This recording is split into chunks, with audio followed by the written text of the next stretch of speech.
So here's something cool that a couple of our friends have heard, something that I want to definitely share. Now, this was on the first trip that we did to Italy, but we've wanted to revisit it because it's so impactful. But outside of Italy, there's different small islands, or outside of Venice. There's like Mazzarbo and I can't remember the couple of ones, but one of them is the Workers Island. It's not touristy at all. It's very Burano, and there's another island, Murano Glass. If you've ever heard of this, where all the main glass came from. At one point in Italy, the specific colored glass was a very held trade secret, not let out, and you could only get it from Murano, right? Murano, and but one of the smaller islands we went to as let's get away from the crowds. Mm-hmm. We don't like crowds. We landed in Italy the first time and non-COVID, and there's a bunch of crowds. So we left. And of course, we go on our, Russ and Renee are going left. And, yeah. So we end up on this island, very utilitarian. That's where the school systems are, or whatever. And it was connected via a small bridge to another island. And so we're just walking through this park.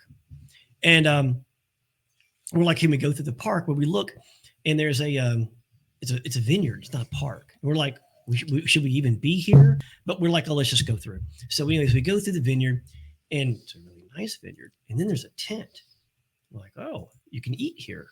So we go up to the person. There's one table under this huge tent. Remember the Southern Revival tents? Oh yeah. Okay. Oh, yeah. The help. I mean, they just took, infused like that size in like a table.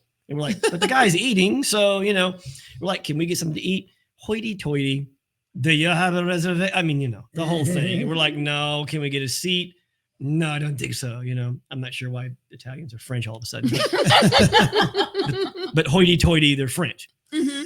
So, we basically got shunned, and I'm like, to heck with that. Let's get out of here. So we go around the corner. There's the outside, not under the tent. And there's a couple of tables out there. So that's the same thing. Like, this is the outdoor eatery, and that was the VIP area. So we're like, hey, can we get a table? Same thing. Do you have it? Like, oh, I'm like, to heck with you. We leave. And this is lunch, not dinner. Oh, okay. Yeah. So we leave. I'm like, we're just gonna go get dinner somewhere or lunch somewhere else. Yeah. Well, there was no place to eat. It was the only place on this island to actually eat, So as we go back, and the guy's like, I can get you in. Sure. So we sit down. Here comes the sales pitch. Mm-hmm. This guy's like, I suppose you want, I'm just going to keep talking French. I suppose, you want our famous wine or whatever. And we're like, well, I don't know about your famous wine. And he's like, oh, let me tell you about it. He's still pissed. He's still like, yeah, I'm upset because we got treated like, and so the guy proceeds to tell us that a long time ago, ancient Rome, there was a specific thing called the golden grape, and it was unique and only found in Venice because the way that the grapes were made was the volcanic ground. The grapes grew. The grapes grew. Sorry, the grapes grew. The volcanic ash underneath the soil provided acidity, but every 2 times a year, the ground would flood with the salt water. So it was a very unique thing, and it was in the history books, right? And anyways, it was this place written about. It was lost to time.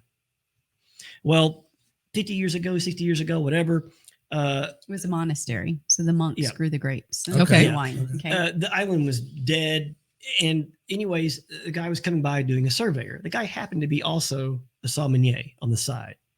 And 100 years ago, something like that, whatever. Anyways, he was coming by the monastery because he was looking at surveying, and he's like, is that the golden grape? Because it looks different than anything else. And the people around didn't know what he was talking about. So he sent a sample off. It was no longer a vineyard. It was just growing on the side. It was like grown up wine. Yeah, one bush or one vine. He's like, I think that may be the lost. And so he sent the sample off, came back, and it was.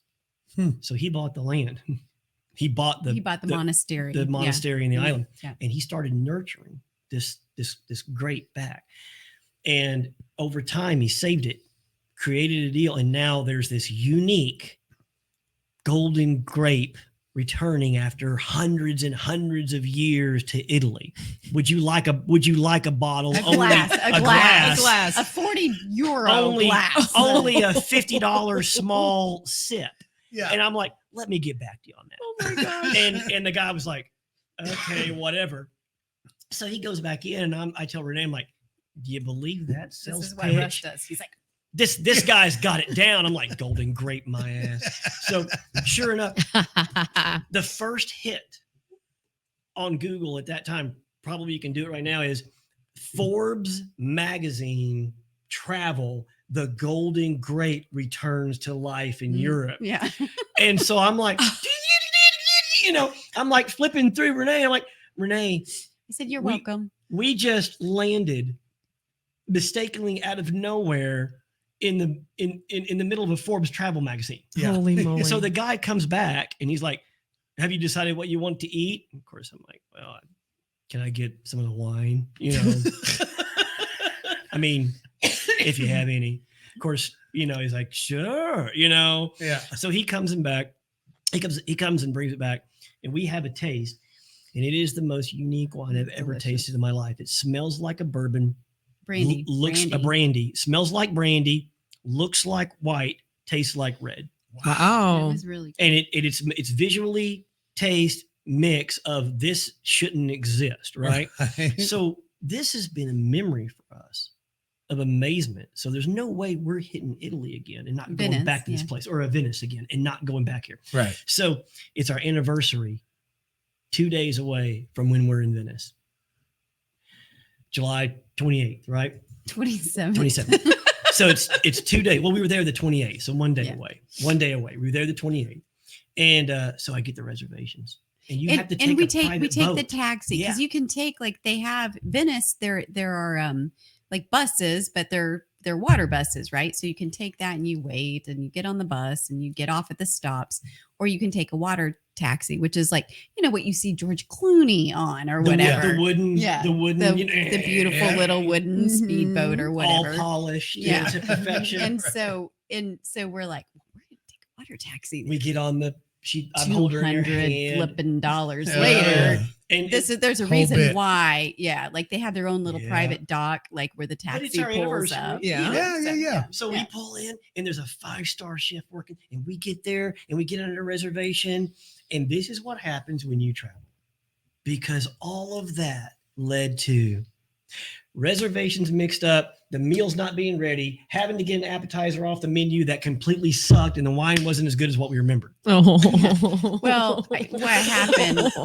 We ended up having to sit in the That's travel. bar That's area, Yeah. Right. bar. He's like, I made a reservation. Like, why would I make a reservation in the bar area, Right. or what have you? And I anyway. wanted the revival tent. Right. I'm sitting at the bar. Yeah. And the This menu place is does even nothing but limited. piss me off. Like the menu is limited. You don't get the full chef's menu and all that. So it was it was fine. And they've now, I think, because they've gotten popular, have branched out with their wines. And so they're like doing a red, and they're, and so we tried them, it just wasn't the It's same. just not the same as the special lightning strikes. The golden and so- grape. And we yeah. did. We that's, and just so the people are listening still by now after the 9th hour, but this is going to go for a while. We want to be real here with travel. When we say it's good and the colors are unlike anything you've ever seen, they're unlike anything you've ever seen. On the flip side, we tried to recreate halfway around the world a lightning strike of randomly appearing in a Forbes travel magazine. Yeah. And you couldn't do it. Let lightning strikes just be. Yeah. Because it was amazing. We will always remember that. Yeah. A hell of a story when we're 80. It won't change. We tried to go back, and Venice was this time because of it. Yeah. And I think that's the risk that you have to take with travel. Yeah, you know. sure.